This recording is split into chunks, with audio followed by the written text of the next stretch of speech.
Shukriya, Deputy Chairman, sir. I am speaking after a former colleague of mine. Sir, the debate in the Lok Sabha and in the Rajya Sabha have proved once again that we have far too little history in our politics and far too much politics in our history. प्रधानमंत्री, गृह मंत्री और सभी जो उस तरफ से बोले हैं, उन्होंने ये बिल्कुल साबित कर दिया है कि निकले हैं हिस्टोरियन बनने पर एक्चुअली बने हैं डिस्टोरियन। और मैं जो कुछ मैं कहूंगा मेरे पास लिखित प्रमाण है और बिना आपके आदेश दिए हुए मैं ऑथेंटिकेट करूंगा और सभा पटल पर रखूंगा। मैं सिर्फ 3 बातें करना चाहता हूं deputy chairman sir. Vande Mataram किताब पर 1937 और 1940 के बीच में जो बहस हुआ वंदे मातरम को लेकर देश में, और तीसरा बंकिम चंद्र चट्टोपाध्याय के बारे में मैं कुछ कहना चाहता हूं, जिसको आज हम नमन करते हैं, जिसको हम याद कर रहे हैं। Sir, first thing I want to start, Rajendra Prasad, doctor Rajendra Prasad writes to Sardar Vallabhbhai Patel on the 28th of September 1937, raising concerns and worries prevalent in large sections of our political system on Vande Mataram and requesting Sardar Patel that the Congress Working Committee should take a stand. क्या यह तुष्टिकरण था? क्या doctor Rajendra प्रसाद को आप आरोप लगा रहे हैं कि तुष्टिकरण कर रहे हैं? सरदार पटेल तुष्टिकरण कर रहे हैं? सर, दूसरी बात, 16 अक्टूबर 1937, कल हमारे एलओपी ने भी जिक्र किया, 16 अक्टूबर 1937 नेताजी सुभाष चंद्र बोस रविंद्रनाथ टैगोर को लिखते हैं, गुरुदेव रविंद्रनाथ टैगोर को लिखते हैं, और मेरे पास ओरिजिनल बंगाली खत है जिसका अनुवाद भी है जो मैं टेबल पर रखूंगा। और नेताजी सुभाष चंद्र बोस गुरुदेव से पूछते हैं, गुरुदेव बड़ी चिंता है वंदे मातरम को लेकर, कांग्रेस पार्टी का क्या स्टैंड होना चाहिए, कांग्रेस वर्किंग कमेटी में इस पर क्या बहस होनी चाहिए? आपसे बेहतर और कोई व्यक्ति नहीं है हमें सलाह देने का, और वो गुरुदेव से एडवाइस मांगते हैं। तीसरी बात, रविंद्रनाथ टैगोर नेताजी सुभाष चंद्र बोस को वापस लिखते हैं 19 तारीख 1937। सर, ये मैं बहुत कोशिश की, मुझे इनका खत नहीं मिला, पर कल रात को खूब प्रयासों के बाद मैंने एक किताब ढूंढा, और ये किताब किसने लिखा था? तृणमूल कांग्रेस के एक पूर्व सांसद प्रोफेसर सुगाता बोस। प्रोफेसर सुगाता बोस कौन थे? शरद चंद्र बोस के पोते। और शरद चंद्र बोस कौन थे? नेताजी सुभाष चंद्र बोस के बड़े भाई। और इस किताब में सुगाता बोस, जो नेताजी रिसर्च ब्यूरो के डायरेक्टर हैं कोलकाता में, उन्होंने गुरुदेव रविंद्रनाथ टैगोर का जवाब दिया है अंग्रेजी में। मैं पढ़ूंगा नहीं, ऑथेंटिकेट करके रखूंगा। मैं सिर्फ ये डेट गिनाना चाहता हूं, क्योंकि हमारे गृह मंत्री के अमर शब्दों में आप क्रोनोलॉजी समझिए, इतिहास मत समझिए, पर क्रोनोलॉजी समझिए। सर, चौथा, नेताजी सुभाष चंद्र बोस जवाहरलाल नेहरू को लिखते हैं 17 अक्टूबर 1937 को। पांचवा, जवाहरलाल नेहरू बोस को वापस लिखते हैं 20 तारीख 1937 को। रविंद्रनाथ टैगोर जवाहरलाल नेहरू को लिखते हैं 26 अक्टूबर 1937 को। इसका जिक्र एलओपी ने किया। आखिर में 28 अक्टूबर 1937 को सीडब्ल्यूसी का प्रस्ताव पारित होता है वंदे मातरम को लेकर, इसका भी जिक्र हुआ। और कौन कौन थे उस सीडब्ल्यूसी में? कोलकाता में महात्मा गांधी, नेताजी सुभाष चंद्र बोस, सरदार पटेल, जवाहरलाल नेहरू, मौलाना आजाद, गोविंद वल्लभ पंत, आचार्य कृपलानी, इनके खिलाफ आप तुष्टीकरण का इल्जाम लगा रहे हैं। तुष्टीकरण इनका है। सारा वर्किंग कमेटी तुष्टीकरण तुष्टीकरण तुष्टीकरण, गृह मंत्री बोलकर चले गए। तुष्टीकरण तुष्टीकरण उन्होंने की। सीडब्ल्यूसी का सर्वसम्मति से यह पारित होता है कोलकाता के सीडब्ल्यूसी के बैठक में। इसके बाद 30 अक्टूबर 1937 को रविंद्रनाथ टैगोर, गुरुदेव रविंद्रनाथ टैगोर खुद एक प्रेस वक्तव्य देते हैं जो आनंद बाजार पत्रिका में छपता है।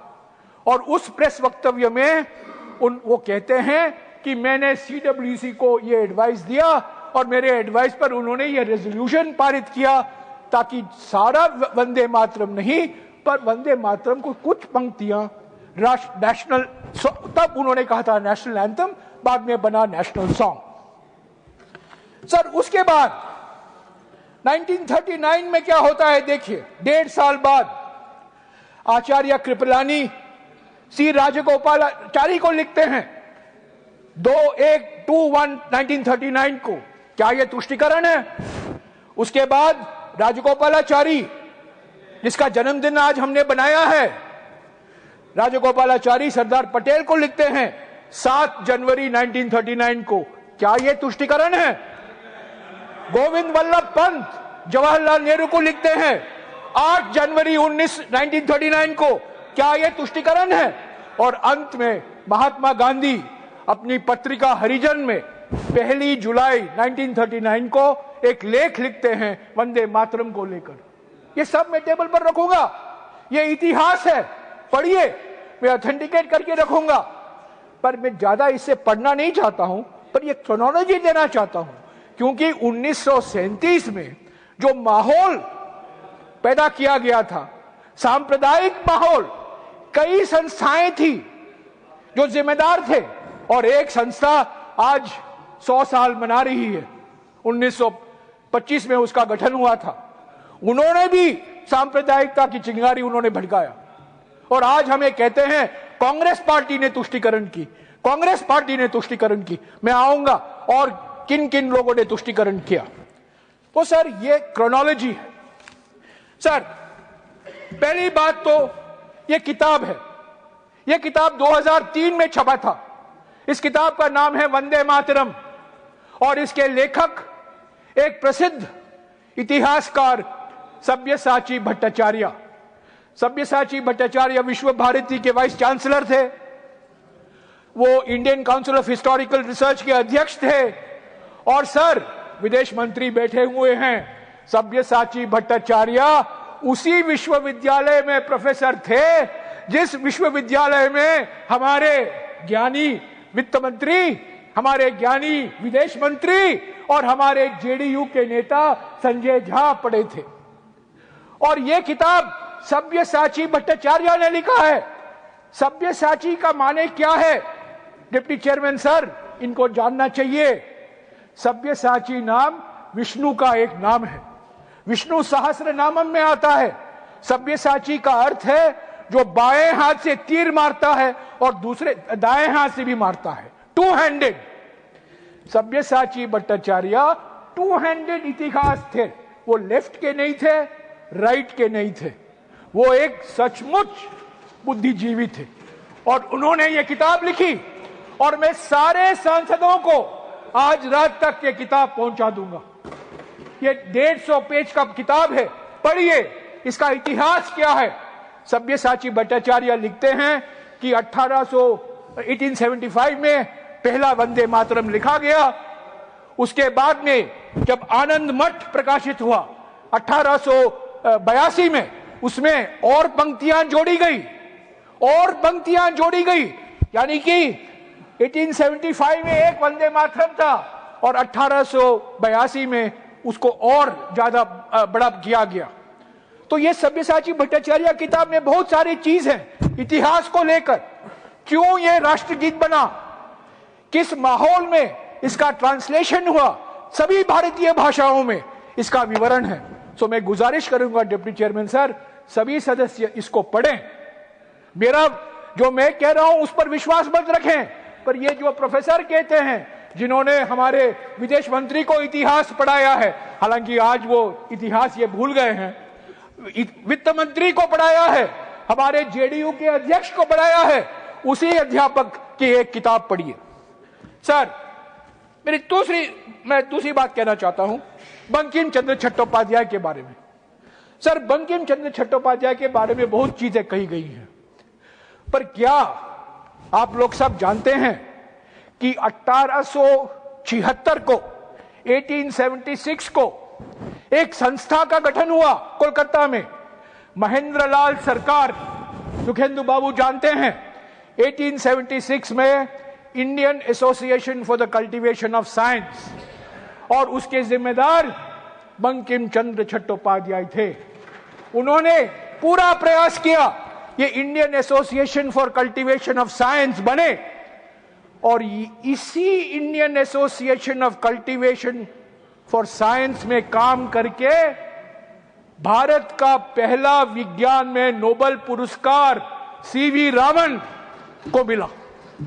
सीवी रामन ने और अमेरिका में काम नहीं किया, इंग्लैंड में काम नहीं किया, कोलकाता के Indian association of cultivation of science में किया, जिसकी स्थापना करने में महेंद्र लाल सरकार और बंकिम चंद्र चट्टोपाध्याय का बहुत बड़ा योगदान था।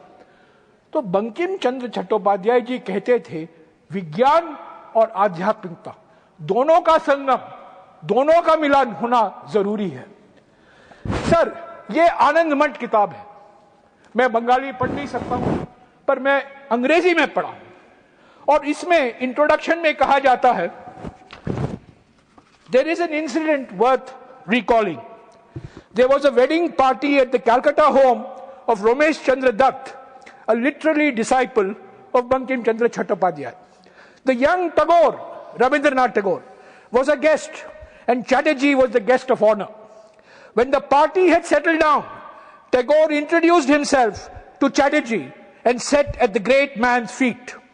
Dutt, himself a big name in the world of literature, made a speech in praise of Bankim Chandra Chattopadhyay and placed a garland of flowers around the great novelist's neck. Suniye sir, to the surprise of the other guests, Chattopadhyay ji removed the garland and placed it around the neck of the young Tagore. The garland really belongs to him, Bankim said. I am the setting sun. He is now the sun rising, Ramesh. Have you read his Sandhya Sagar?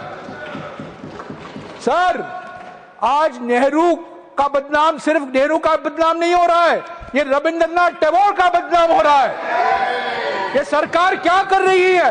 Bankim Chandra Chattopadhyay बनाम रविंद्रनाथ टैगोर, ये क्या है? ये क्या मजाक कर रहा है? गुरुदेव रविंद्रनाथ टैगोर का अपमान, गुरुदेव रविंद्रनाथ टैगोर का बदनाम, निकले हैं नेहरू जी का अपमान करने, पर असली बात है इन्होंने रविंद्रनाथ टैगोर, गुरुदेव रविंद्रनाथ टैगोर, जनगण मन के लेखक, गीतांजलि के लेखक, नोबेल पुरस्कार 1913 में उनका अपमान किया है, और कहते हैं नेहरू ने तुष्टीकरण किया। सर, बंकिम बाबू के बारे, बंकिम चंद्र चटर्जी के बारे में आखिरी वक्त, उन्होंने बंगला में, बंगा दर्शन में 1880 और 1885 के बीच में कुछ लेख लिखे। वो बंगाली में तक ही सीमित थे। 2002 में इसका अनुवाद किया गया, और इसका अनुवाद, सर मेरी बंगाली को माफ कर दीजिए, हम ये बंगला बोलते पारी बुझते पारी ना, बोलते पारी ना बुझते पारी, सॉरी। इस किताब का नाम है इक्वालिटी। सौम्यो, सौम्यो, सौम्यो, इक्वालिटी। इसका अनुवाद किसने किया सर? विवेक डिब्रॉय। विवेक डिब्रॉय कौन है? जाने माने अर्थशास्त्री, प्रधानमंत्री इकोनॉमिक एडवाइजरी काउंसिल के चेयरमैन, मेरे अच्छे मित्र थे। दुर्भाग्यपूर्ण उनका देहांत हो गया, पर विवेक डिब्रॉय ने यह किताब लिखी है, और इसमें बंकिम चंद्र चट्टोपाध्याय कहते हैं भारत की सबसे बड़ी समस्या जातिवाद समस्या है। हमारा इतिहास जातिवाद का इतिहास है और इतिहास में सिर्फ 3 ऐसे व्यक्ति हैं जिन्होंने इक्वालिटी की बात की है। गौतम बुद्ध, जीसस क्राइस्ट और जॉर्ज जैकस रूसो, जो फ्रेंच रेवोल्यूशन के प्रेरणा स्रोत थे। तो आज जब हम बंकिम चंद्र जी को याद करते हैं, इस बंकिम चंद्र को भी याद कीजिए जो विज्ञान और आध्यात्मिकता के बीच में मिलन की बात करते थे। वही बंकिम चंद्र जी जिन्होंने यह सौम्य लिखा जिसमें कहा गया है कि भारत के समाज पर शाप है, भारत की संस्कृति पर जातिवाद एक भयंकर शाप है। उसको तो आप भूल जाते हैं और वंदे मातरम का मंत्र जपते रहते हैं। सर, आखिर में मैं 2 मिनट में खत्म कर देता हूं। सर, तुष्टीकरण गृह मंत्री और मेरे बाद हमारे लीडर ऑफ द हाउस, फर्क यही है गृह मंत्री और लीडर ऑफ द हाउस में कि गृह मंत्री अपने चेहरे पर नाराजगी दिखाते हैं तुष्टीकरण जब कहते हैं, पर लीडर ऑफ द हाउस हंस के तुष्टीकरण कहेंगे। तो हमें चुभता नहीं है इतना, पर मुझे कोई शक नहीं है कि वो भी तुष्टीकरण की बात करेंगे। सर, तुष्टीकरण का माने क्या है सर? जब श्यामा प्रसाद मुखर्जी AK फजलुल हक के साथ कोalition गवर्नमेंट का एक अंग बनते हैं, वही फजलुल हक जो 23 मार्च 1940 को पाकिस्तान रेजोल्यूशन मूव करता है लाहौर में, वो तुष्टीकरण नहीं है।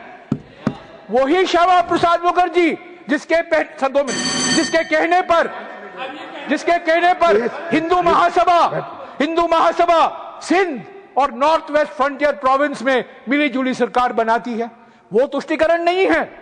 जब 4 जून 2005 को भारत रत्न, सर 2 मिनट में समाप्त करें। नहीं, सर 2 मिनट में खत्म कर रहा हूं क्योंकि समय लिमिटेड है। प्लीज सर, बैठिए सर, मैं चुपचाप यहाँ 10:30 से रात तक बैठा रहता हूँ। मुझे 2 मिनट का टाइम दीजिए। मैं आग्रह कर रहा हूँ सर,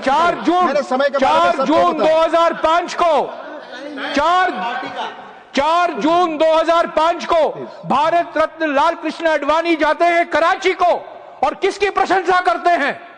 नेहरू जी से इतनी नफरत है कि वो जिन्ना की प्रशंसा करते हैं। वो तुष्टीकरण नहीं है। 2009 में जिन्ना की एक बायोग्राफी छपती है, उसके लेखक कौन है? वाजपेयी जी के मंत्रिमंडल के पूर्व वित्त मंत्री और पूर्व विदेश मंत्री जसवंत सिंह। नेहरू से इतनी नफरत कि आप जिन्ना को गले लगाओगे। आपने लिख कर दिया तो सर, प्लीज नो, मैं यही कहूंगा सर, सर मैं देख रहा हूं, please do not discuss with me, please sir. मैं यही कहूंगा अंत में, बहुत सारी चीजें कही गई हैं, हमें इतिहास पढ़ाया गया है विभाजन के बारे में, इमरजेंसी के बारे में, उसके बारे में मैं कुछ नहीं कहूंगा, अलग से उस पर बातचीत करेंगे। पर एक ही बात कहूंगा कि इस पूरा डिबेट का मकसद नेहरू को बदनाम करने के लिए है। इस पूरा ये एक प्रोजेक्ट का अंग है और ये प्रोजेक्ट इतना भयंकर प्रोजेक्ट है कि एक सीधा साधा विनम्र सोबर रक्षा मंत्री भी इसके जाल में आ जाता है और रक्षा मंत्री भी बहुत कुछ बोलते रहते हैं जिसका कोई ऐतिहासिक प्रमाण नहीं है। तो deputy chairman sir, Vande Mataram, हर एक कांग्रेस का सेशन वंदे मातरम गीत गाया जाता है। 1937 में रविंद्रनाथ टैगोर के मशवरे, उनके सलाह पर, उनके विचार के आधार पर यह रेजोल्यूशन पारित किया गया। महात्मा गांधी सहमत थे, नेताजी सुभाष चंद्र बोस सहमत थे, सरदार पटेल सहमत थे, जवाहरलाल नेहरू सहमत थे, गोविंद वल्लभ पंत सहमत थे। और आप जो नेहरू जी का नाम बार बार ले रहे हैं, असली बात यह है कि आप अपमान कर रहे हैं वो लोग जिन्होंने स्वतंत्रता के लिए अपनी कुर्बानी दी। जब आप लोग ब्रिटिशरों के साथ मिलजुल कर काम करने के लिए तैयार थे। शुक्रिया डिप्टी चेयरमैन साहब।